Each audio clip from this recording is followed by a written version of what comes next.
Good morning all of you. कल हम लोगों ने देखा था केपलर के प्रथम नियम, द्वितीय नियम और तृतीय नियम होता क्या चीज़ है ना। आज देखेंगे वही केपलर के द्वितीय नियम की व्युत्पत्ति किस प्रकार किया जाता है। साथ ही यह देखेंगे कि केपलर के तृतीय नियम की व्युत्पत्ति भी किस प्रकार किया जाता है।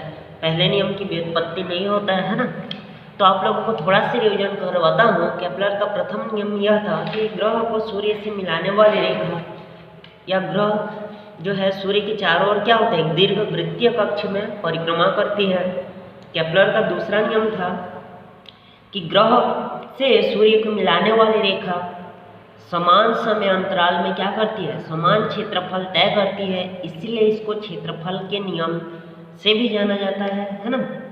तो सबसे पहले तो आप लोग को नियम लिखना है कि ग्रह को सूर्य से मिलाने वाली रेखा जो होती है वो क्या होती है, समान समय में समान क्षेत्रफल तय करती है। इसीलिए इसको क्षेत्रफल का नियम भी कहा जाता है ना। डायग्राम बनाएंगे। उसके बाद आप लोग को जो लाना है ना, नियम में क्या लाना है कि del A by del T वो क्या होती है, नियत होती है ना, नियतांक के बराबर होता है। डेल ए क्या है, ए मतलब क्षेत्रफल, डेल ए मतलब क्षेत्रफल में जो परिवर्तन होता है और उसमें जो समय लगता है वो क्या होता है, नियत होता है। नियम क्या कहता है कि ग्रह से सूर्य को मिलाने वाली रेखा समान समय में समान क्षेत्रफल तय करती है। अगर समान होगा है ना तो क्या हो जाएगा, नियतांक के बराबर होता है। यानी कि क्षेत्रीय चाल क्या होती है, उसकी नियत होती है ना। तो ये नियम है, इसकी व्युत्पत्ति करना आप लोग नियम लिख सकते हो है ना। नीचे में क्या लिख सकते हो, अर्थात del A by del T बराबर नियतांक, ये लाना है हम लोगों को है ना। अब हम लोग क्या करेंगे, इसकी व्युत्पत्ति करेंगे। तो इसकी व्युत्पत्ति करेंगे तो सबसे पहले लिखेंगे यहाँ से आप लोग ये जो दिख रहा है आप लोगों को है ना, एक त्रिभुज बन रहा है ओ ए बी। इस त्रिभुज को मैं क्या ले लिया हूँ, ओ ए बी। तो त्रिभुज ओ ए बी में है ना क्या निकालेंगे, त्रिभुज का क्षेत्रफल निकाल लेते हैं। तो त्रिभुज का जो क्षेत्रफल मिलेगा है ना वो क्या हो जाएगा आपका 1/2। फिर क्या होता है, आधार गुणित ऊंचाई है ना। त्रिभुज के क्षेत्रफल का ये सूत्र होता है। अब हम लोग आगे क्या लिख सकते हैं, त्रिभुज का क्षेत्रफल ए है, क्षेत्रफल में परिवर्तन मतलब डेल ए, 1/2 का 1/2। आधार क्या है, ये सब के लिए आधार होगा, त्रिज्या समान होता है ना, आर हो गया। ऊंचाई क्या है, तो ए से बी क्या हो जाएगा, इसका ऊंचाई हो गया। इसको समीकरण 1 मान लेते हैं ना। उसके बाद चूंकि हमको पता है वेग का जो परिभाषा होता है ना वो क्या होता है, वेग बराबर विस्थापन बट्टे समय होता है ना। वेग बराबर क्या होता है, विस्थापन बट्टे समय। तो यहाँ पे वेग को भी से दर्शाते हैं है ना। विस्थापन जो होगा वो क्या होगा, ए से बी तक है। समय कितना लगेगा, टी लगेगा, मतलब परिवर्तन हो रहा है यानी डेल टी हो गया। यहाँ से त्रियक गुणा करेंगे तो ए बी बराबर क्या हो जाएगा, भी इंटू डेल टी। उस मान को समीकरण 1 में रखेंगे तो डेल ए बराबर मिलेगा 1/2 गुणा आर। ए बी की जगह क्या हो जाएगा, भी इंटू क्या हो जाएगा, डेल टी हो जाएगा। उसके बाद डेल टी को नीचे लाऊंगा तो मेरे को क्या मिलेगा, del A by del T बराबर 1/2 गुणा आर गुणा भी। उसके बाद मैं क्या किया हूँ, एम का ऊपर नीचे गुणा भाग कर सकता हूँ, कोई अंतर नहीं आता है ना। तो del A by del T यहाँ से अगर मैं एम का नीचे में अगर भाग दूँ तो मेरे को एम का क्या हो जाएगा, ऊपर में गुणा करना पड़ेगा है ना, एम भी हो जाएगा। उसके बाद आपको पता है द्रव्यमान और वेग का जो गुणनफल होता है वो क्या कहलाता है, आप लोगों का संवेग। मतलब कि del A by del T का जो वैल्यू आएगा 1/2m इंटू आर इंटू क्या हो जाएगा, पी। और हमको पता है कि आर क्रॉस जो पी होता है ना, आर क्रॉस पी का जो वैल्यू होता है वो किसके बराबर होता है, एल के बराबर होता है। मतलब कि del A by del T equal to 1/2m क्या हो जाएगा, एल हो जाएगा है ना। उसके बाद आपको पता है कि कोणीय संवेग संरक्षण का जो नियम होता है वो क्या होता है कि यदि बाह्य बल आघूर्ण नियत हो, यदि एल का मान नियत हो तो कोणीय संवेग क्या होता है, नियत होता है ना। आपका द्रव्यमान तो हमेशा नियत होता है, पता है किसी भी वस्तु का द्रव्यमान बार बार बदलता नहीं है ना। और कोणीय संवेग संरक्षण के नियम से क्या होता है, बाह्य बल आघूर्ण भी क्या होता है, नियतांक के बराबर होता है ना। जो कोणीय संवेग है ना, या संवेग में जो परिवर्तन होगा वो भी क्या हो जाएगा, नियत हो जाएगा। तो अगर L और 2m नियत है तो del A by del T का मान किसके बराबर हो जाएगा? नियतांक के बराबर होगा, है ना। यही आप लोग को प्रूव करना था। m नियत होता है, L कब नियत होगा? यदि बाह्य बल आघूर्ण L नियतांक हो तो कोणीय संवेग संरक्षण के नियम से क्या हो जाएगा? सब नियतांक के बराबर होगा। अगर L का मान भी नियत हो तो ये पूरा क्या हो जाएगा? नियतांक के बराबर होगा, है ना। यही क्वेश्चन था। सबसे पहले वही त्रिभुज का क्षेत्रफल निकालेंगे, है ना।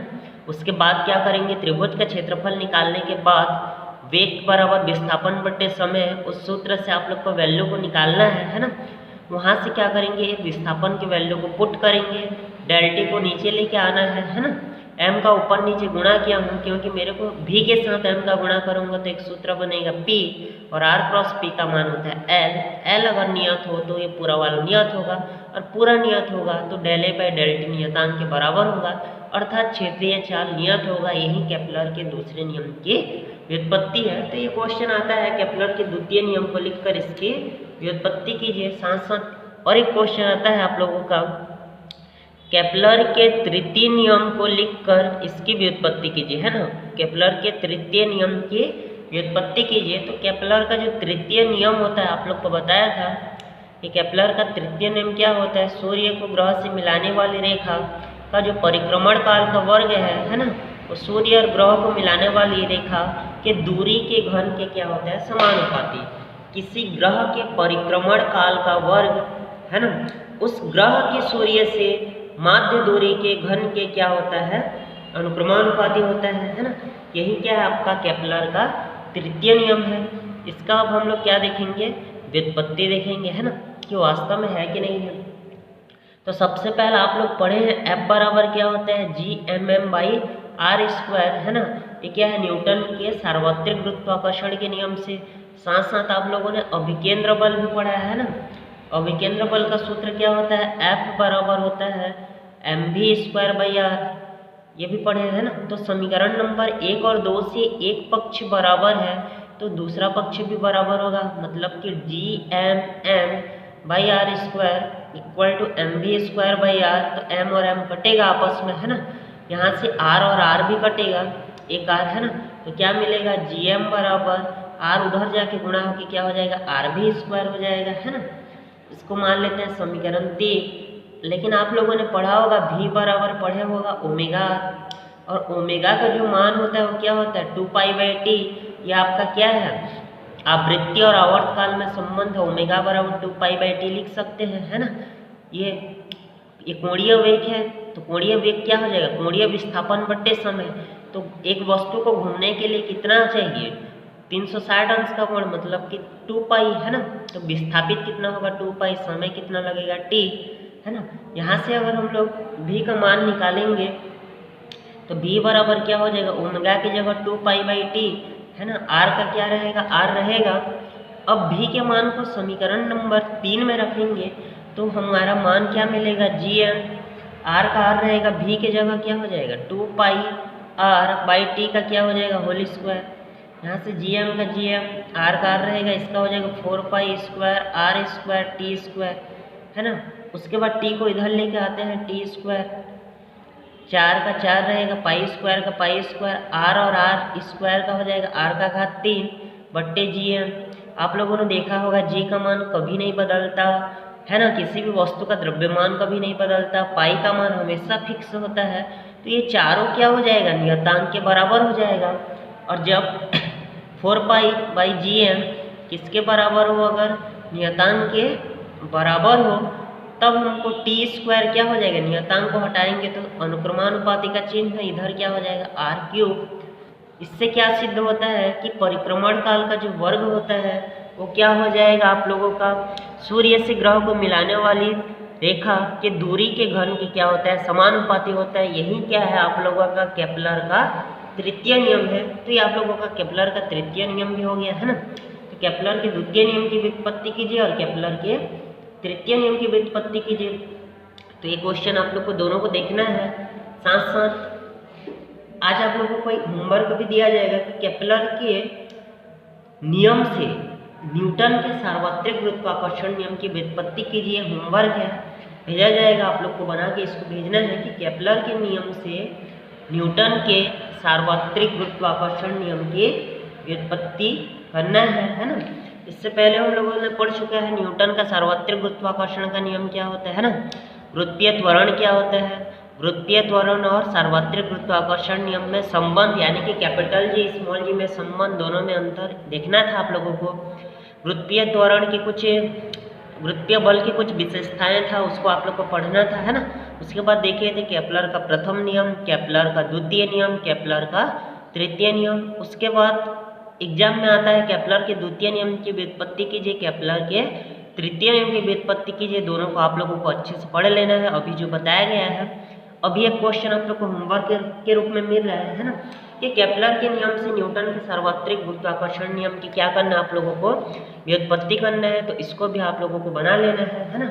कल हम लोग नया टॉपिक देखेंगे कि पृथ्वी की सतह से ऊपर जाने पर या पृथ्वी की सतह से नीचे आने पर गुरुत्वीय त्वरण के मान में किस प्रकार का परिवर्तन होता है, या तो पृथ्वी के अक्ष पर भी रहेंगे तो गुरुत्वीय त्वरण के मान में किस प्रकार परिवर्तन होता है। तो हम लोगों को कल 3 चीज पढ़ना है, पृथ्वी तल से ऊपर जाने पर क्या होगा, पृथ्वी तल से नीचे आने पर क्या होगा, है ना। यहाँ पे खड़े हैं हम लोग, तो ऊपर जाएंगे तो गुरुत्वीय त्वरण के मान में किस प्रकार परिवर्तन होता है, नीचे आने पर किस प्रकार होता है, और अक्ष पे रहेंगे, है ना, सतह पे अभी खड़े हैं तो क्या होगा। इन तीनों अवस्थाओं के बारे में हम लोग नेक्स्ट वीडियो में आप लोगों को बताएंगे, है ना। तो आप लोगों को आज ये वाला वीडियो बना लेना है और साथ ही जो होमवर्क मिल रहा है उसको आप लोगों को भेजना है। धन्यवाद।